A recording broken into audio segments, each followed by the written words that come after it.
Álvaro Melo. Professor, no ano passado foram criadas ao redor de 600 mil empresas, um valor, 600 mil empresas no país em função da implantação de um plano de governo. Hoje, segundo os dados que se dispõem, estão falindo, quebrando ou simplesmente desaparecendo do cenário empresarial ao redor de 25 mil empresas por mês. O que se verifica, principalmente quando nós estamos numa sala de aula falando para os nossos alunos, são questões, essa que o senhor já mencionou, de risco, das habilidades, das atitudes, dos tipos de negócio que se adequam mais ou menos à conjuntura em que o país passa. Então, a dúvida ou dilema que se tem em função desse quadro, desse panorama que aí está e que está sempre mudando, é o seguinte: qual a melhor ou a mais favorável, vamos colocar nesses termos, qual a mais favorável situação para se criar seu próprio negócio?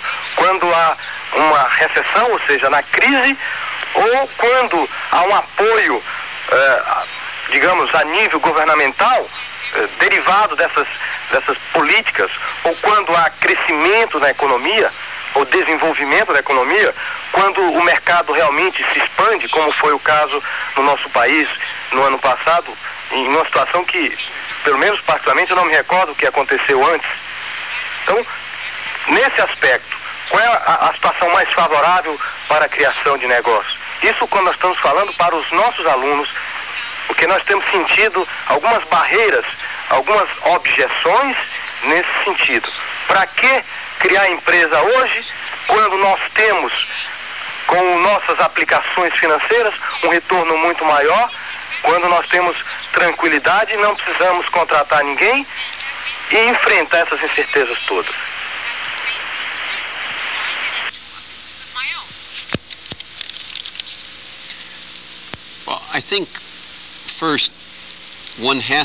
Bem, parece-me que, em primeiro lugar, temos que falar sempre do potencial para o fracasso em qualquer empresa. Nós falamos muito de falências, a destruição do patrimônio e o impacto que isso tem na família. Um dos casos mais prediletos meus é o seguinte: um amigo meu entrou em falência e a esposa dele e eu vieram conversar comigo e explicar como é difícil explicar que o pai entrou em falência para as crianças e o que fazer, não? O segundo aspecto é que, quando nós examinamos as estatísticas, vemos que as estatísticas gerais, no que diz respeito à falências não se aplicam necessariamente aos empresários bem preparados para as atividades. Na realidade, os nossos estagiários fundam firmas e 85% deles, 5 anos depois, ainda estão com as portas abertas e trabalhando. O fracasso, a falência, muitas vezes é dada à falta de capital, falta de preparo ou então a inexistência de um mercado natural.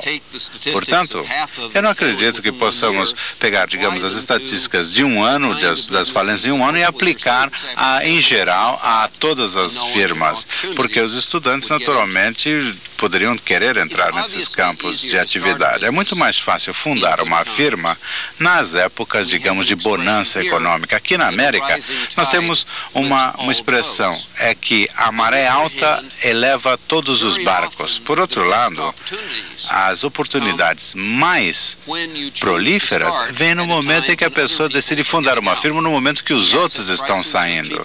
Isto é, fácil comprar equipamentos, existem pessoal mais capacitado em maior número, porque eles talvez terão perdido seus serviços ou empregos em outras firmas. Uma das dificuldades que temos agora no estado de Massachusetts, de onde eu venho, é que a economia está num auge tal que o indivíduo pode colocar um anúncio no jornal, mas ninguém se apresenta. Por quê?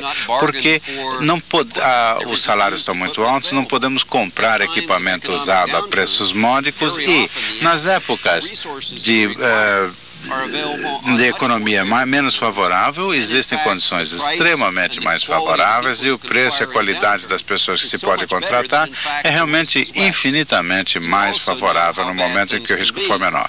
Também temos uma ideia de que as coisas podem não dar certo, por isso as expectativas também são muito mais comedidas, muito mais moderadas.